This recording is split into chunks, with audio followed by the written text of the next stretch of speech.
Morning to all of you. আশা করছি তোমরা সবাই ভালো আছো, সুস্থ আছো। আমিও এখন ভালো আছি, তবে ভিডিও না দিতে পারার কারণ কিন্তু আমার ইরেগুলারিটি নয়।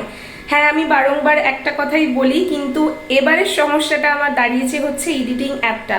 কোনো লং ভিডিও এডিট করতে পারছি না, সেটাই হয়ে গেছে সমস্যা। কারণ আমরা ভিডিওতে কিছু এফেক্ট ইউজ করি, সেই এফেক্টগুলো ব্যবহার করলেই দেখছি ফোনটা হ্যাং করে যাচ্ছে। ফোনটায় একটা আপডেট প্রয়োজন, আর সেটা কোনোভাবেই তোমাদের দাদাভাইয়ের দোকানে গিয়ে ছাড়া পসিবল নয়, কারণ ওয়াইফাইটা একমাত্র ওর দোকানেই রয়েছে।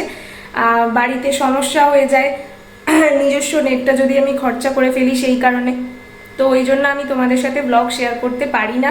আজকেও আমি জানি না যে কোনোভাবে ব্লগ শেয়ার করতে পারবো কি না, তবে হ্যাঁ, ও যেভাবে বলেছে আমি সেভাবেই শ্যুট করছি। ম্যাক্সিমামটাই যেটুকু দরকার সেটুকু, যাতে আমাকে এডিট করতে খুব একটা না হয়। দেখি কতদূর কি করতে পারি, জানি না আজকে শেয়ার করতে পারবো কিনা। মোটমাট পয়লা বৈশাখের দিনও ব্লগ শ্যুট করেছিলাম, তারপরেও অনেকগুলো ব্লগ শ্যুট করেছি, কিন্তু আমি তোমাদের কাছে এডিট করে সেটা পৌঁছে দিতে পারিনি। আমার দুর্ভাগ্য, কি আর করতে পারি। চলো, আজকে একটা নতুন দিন তোমাদের সাথে শুরু করছি। ব্লগটা স্কিপ না করে দেখতে থাকো, আশা করি তোমাদের সকলের ভালো লাগবে। চলো এবার ঝটাপট কাজ শুরু করি। তোমরা সকলেই জানো যে নিচের ঘরে সব কাজ সেরে তারপর কিন্তু আমি ওপরে আসি। তার জন্যই স্নানের আগে সমস্ত কাজ সেরে আমার পক্ষে যাওয়াটা সম্ভব হয় না। এই যেরকম রান্নাঘর মোছা, পরিষ্কার করা, এই তারপর স্ল্যাবের বাসনপত্রগুলোকে গোছানো, এগুলো আমি স্নান সেরে উঠেই করে থাকি, যেহেতু অনেকটা বেলা হয়ে যায় সেই কারণে। কাজ সেরে গুছিয়ে একেবারে তারপর ভাত বসালাম। ভাত বসিয়েই সবজি তরকারি কাটার জন্য ছুটলাম আর কি, কারণ সবজি আজকে ওপরে একদম ছিল না, নিচে থেকে আনলাম। বাবাকে আনতে বলেছিলাম হচ্ছে তরুলি, আমরা তরুলি বলে থাকি।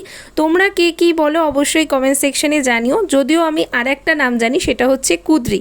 এবার জানি না কে কি বলো। বাইরে যে পরিমাণ রোদ্দুর, আজকে আমি জানলাই খুলিনি, তাও একটু তাপটা কম আসছে। এদিকে ভাত ফুটছে আর আমি সবজিটা কেটে নিলাম। আমরা তো এটাকে তরুলি বলি, তোমরা কি বলো জানি না, অনেকে কুদ্রি বলে শুনেছি। তো আজকে এটা আমি পেঁয়াজ দিয়ে সবজি করব, পেঁয়াজ টমেটো দিয়ে। অন্য সময় আমি এটা নিরামিষ করে থাকি, আমাদের বাড়িতে খুব হয় জানো তো।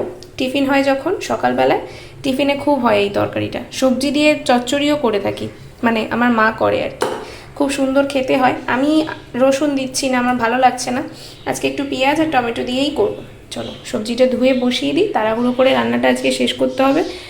কেন, যা রোদের তাপ, বেশিক্ষণ এখানে থাকা মানে কি বলবো, বিপদের আশঙ্কা।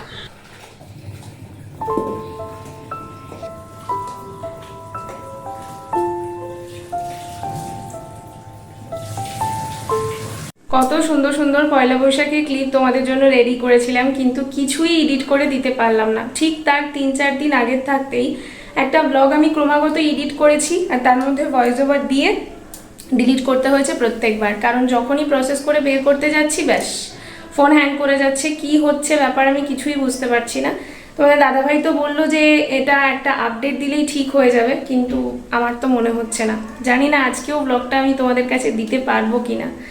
যাই হোক, কড়াই গরম হয়ে গেছে, চলো তেল দিয়ে দিই। এই সবজিটা না আমার বাড়িতে এত হতো আগে, যে আমার মনে করো ছোটবেলায় এই সবজিটা যদি বাড়িতে আসতো, সেদ্ধ তারপরে নানান রকমের তরকারি, সমস্ত কিছুর মধ্যেই এই সবজিটাকে আমি খুঁজে পেতাম। আমার ভীষণ পছন্দেরও, আমার খুব একটা মানে আমার বোন অতটা আবার পছন্দ করে না, কিন্তু আমার ভীষণ পছন্দের একটা সবজি এটা। ছোট্ট থেকেই এটা যখন মা ভাতে দিত মানে সিদ্ধ, তখনও খেতাম। টিফিনের তরকারি বলো, দুপুরের সবজির মধ্যে বলো, থাকলে আমার তো প্রিয়, খুবই প্রিয়। এই তরকারি আমার দিদাও ভীষণ ভালোবাসতো। এটা যখন ভাজা খাওয়া হয় না আলু দিয়ে, তখন দেখেছি খুব সরু সরু সরু সরু মানে চিড়ে চিড়ে করে কাটা হয়, মানে খেতে দারুণ লাগে। মানে আলু ভাজার সাথে করলে বুঝতেই পারবে না কেউ যে এটা তরুলি। আমি অন্তত ছোটবেলায় ধরতে পারতাম না, এত সুন্দর করে মা আমার ভাজাগুলো করে দিত। এক একদিন না শনিবার দিনকে নিরামিষ খাওয়ার সময় আমাদের বাড়িতে সব রকম ভাজাভুজি একসাথে হতো। ধরো কাঁকরোল, তরুলি, আলু, তারপর যদি বিনস থাকতো বিনস, সমস্তটা কড়া কড়া করে ভাজা, সাথে মুগের ডাল কি বলছি, মুগের ডাল আর ভাত। মানে এত অসম্ভব খেতে ভালো লাগতো না সেই সময়, মনে হতো ওগুলোই অমৃত আমার কাছে।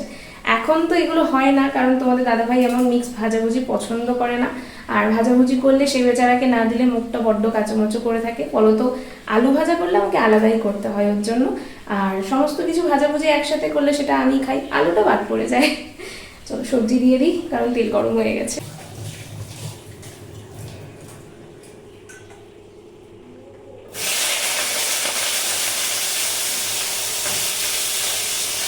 এখন এত মোটা মোটা করে আলুগুলো কেটেছি তো, যদি এটা টিফিনের তরকারি বা ভাজাভুজি হতো তখন কিন্তু ভীষণ পাতলা পাতলা করে ফালি করতাম আলুগুলো। আসলে এদিকে গ্যাসের ফ্লেমটা একদমই স্লো। এটা ভাজা হতে হতে চলো আমি এক গ্লাস গ্লুকনের জল খেয়ে নিই। এই গরমের মধ্যে এখনও বোধহয় 1 মাস হয়নি এই কৌটোটা শেষ। এটা 500 গ্রামের একটা কৌটো, একাই উড়িয়ে দিলাম।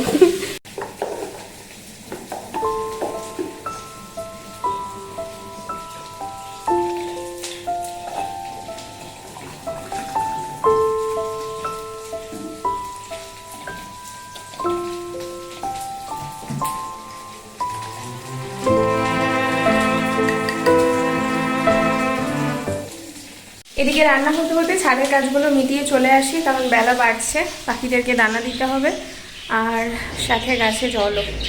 চলো সেরে ফেলি। বাপরে বাপ কি রোদ্দুর! এরা রোদ্দুরের ছটা, मैं तो काला काला हो गई।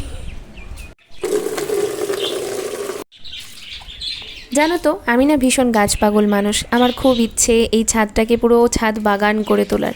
তবে জানি না কবে সে শখ পূর্ণ হবে। অনেকের তো অনেক রকম ইচ্ছে হয়, আমার কিন্তু এই ছাদ বাগানের ইচ্ছে অনেক দিনের, যখন আমাদের ছাদে ঘর ছিল না তখনও। তবে হ্যাঁ, এই ফাটা রোদের মধ্যে তখন গাছ রাখা সম্ভব হতো না। আমি বরাবরই চেয়েছিলাম একটা শেড হয়ে গেলে তার তলায় গাছ চাষ করব।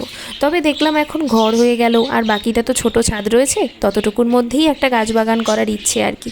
আমার শাশুড়ি মায়েরও বেশ গাছ চাষ করতে ভালো লাগে, তো দুজনে মিলেমিশেই চেষ্টা করছি একটা ছাদ বাগান করে তোলার। দেখি সেসব কবে পূর্ণ হয়।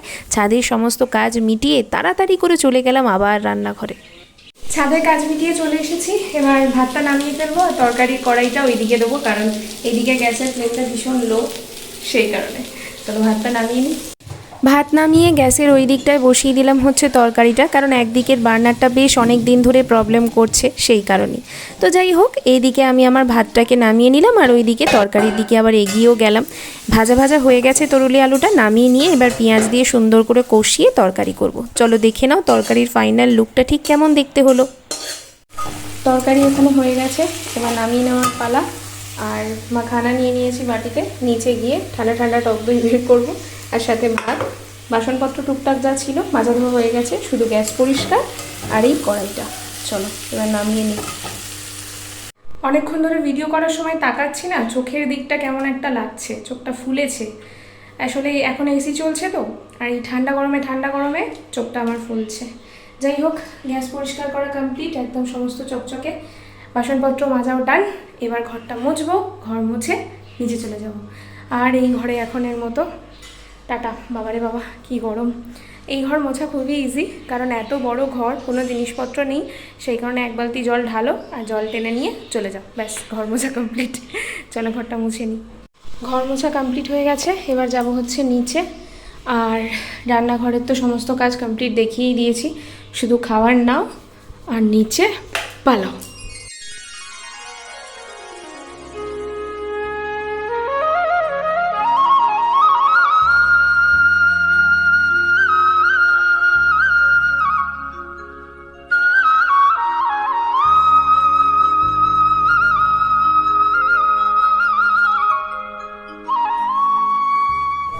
দুপুরবেলা একটু ঘুম দিয়ে তারপর একটা ভিডিও শ্যুট ছিল, সেটা করে নিয়েই বেরিয়েছিলাম একটু স্মার্ট পয়েন্টে, কারণ ওখান থেকে কিছু জিনিসপত্র কেনাকাটি করার ছিল।